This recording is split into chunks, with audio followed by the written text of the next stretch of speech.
중국이 트럼프 미 대통령의 10% 관세 부과에 대응해 보복 관세 조치 시행에 나서면서 2차 미중 무역 전쟁이 시작됐습니다.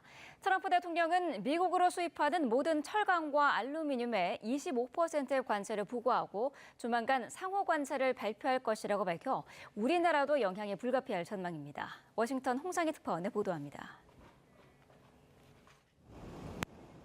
중국이 예고한 대로 미국에 대한 보복 관세 부과를 시작했습니다. 미국산 석탄과 액화천연가스 LNG의 15%, 원유와 농기계, 대형차, 픽업 트럭의 10%의 추가 관세를 물리는 겁니다. 텅스텐을 포함한 희귀금속의 수출을 통제하고 구글에 대한 반독점법 위반 혐의 조사는 이미 진행 중입니다. 트럼프 미 대통령의 10% 관세 부과에 중국도 보복 관세 시행에 나서면서 2차 미중 무역 전쟁이 시작됐습니다. 미국 정부는 일단 신중한 모습입니다.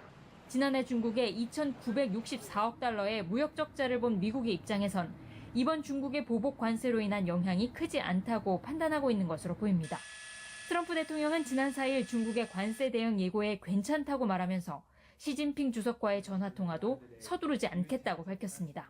It's fine. It's fine. We're going to do very well against China and against everybody else. No, we'll speak to them at the appropriate time. I'm in no rush. 지난 3일 캐나다와 멕시코 정상과의 통화 이후 25% 관세 부과를 한 달 유예한 만큼 시진핑 주석과의 통화가 이루어진다면 양국 경제에 타격을 우려해 협상이 이루어질 것이라는 관측이 나오고 있습니다. 하지만 중국 정부가 펜타닐 불법 유입을 부추긴다는 미국의 주장을 강력히 부인하고 있는 데다 글로벌 패권 경쟁 상대국인 중국이 쉽게 협상에 나서지 않을 것이라는 분석도 있습니다.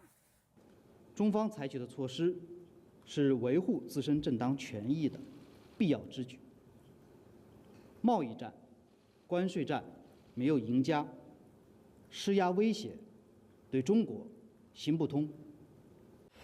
트럼프 대통령은 중국 수출품에 대한 관세 부과 행정명령에서 중국이 보복에 나설 경우 관세율을 더 인상할 수 있다고 명시해 미국이 추가 관세 부과에 나설 가능성도 있습니다. 이런 가운데 트럼프 대통령은 현지 시간 10일 미국에서 수입하는 모든 철강과 알루미늄에 25%의 관세 부과를 발표하겠다고 말했습니다. 또 이번 주 초 상대국의 관세율에 동등한 관세를 매기는 상호 관세 부과를 발표할 것이라고 말해 사상 최대 무역 흑자를 기록하고 있는 우리나라에도 타격이 불가피할 것으로 보입니다. 워싱턴에서 YTN 홍상입니다.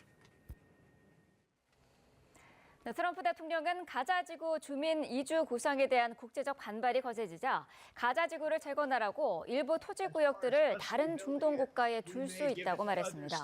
트럼프는 미국 현직 대통령 최초로 미식축구 프로리그 결정전인 슈퍼볼을 직접 관전하기 위해 에어포스원에 올라 기자들에게 이같이 밝혔습니다. 또 가자지구를 매입해 미국이 소유하는 데 전념하고 있다면서 자신의 가자지구 구상을 재확인하면서 가자지구를 미래 발전을 위한 좋은 장소로 만들겠다고 강조했습니다. 트럼프 대통령과 이시바 시게루 일본 총리의 첫 정상회담 결과를 놓고 일본 언론들은 대체로 안도하는 분위기입니다. 추가적인 방위비 증액 등 무리한 요구는 없었지만 트럼프 대통령이 대일 적자를 언급한 만큼 추후 압박 가능성은 언제든 있다고 강조했습니다. 도쿄에서 김세호 특파원의 보도입니다. 이시바 총리는 트럼프 대통령과의 첫 정상회담에서 미일 동맹의 기본 원칙을 확인했다고 평가했습니다. トランプ大統領との間では日米同盟の抑止力、対処力をともに高め、日米が直面する地域の戦略的課題に緊密に連携して向き合っていくことを確認をいたしました。 이시바 총리는 일본 NHK에 출연해 트럼프 대통령의 방위비 증액 요구는 없었다며 이는 일본이 판단할 것이라고 강조했습니다.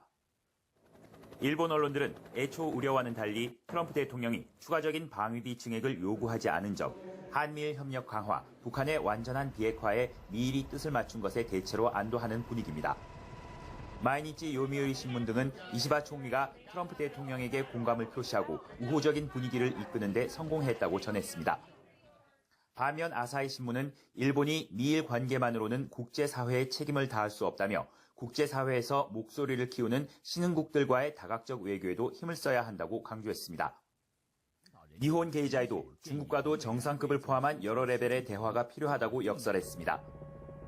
이 밖에 트럼프 대통령이 대일 무역 적자의 시정을 강조한 만큼 이번 회담 이후 관세 부과 등 추가 압력이 있을 수 있다고 지적했습니다. I'll be announcing that next week, reciprocal trade, so that we're treated evenly with other countries. 야당도 이번 회담을 일부 긍정적으로 평가했지만 제1야당인 입헌민주당의 노다 요시코 대표는 국회에서 세부 성과를 검증하겠다고 밝혔습니다. 도쿄에서 YTN 김세호입니다. 미국이 중국과 캐나다, 멕시코에 대한 타깃 관세를 부과하면서 10%포인트의 보편 관세를 도입할 경우 한국의 수출은 지난해보다 132억 달러, 1.9% 감소할 거란 전망이 나왔습니다.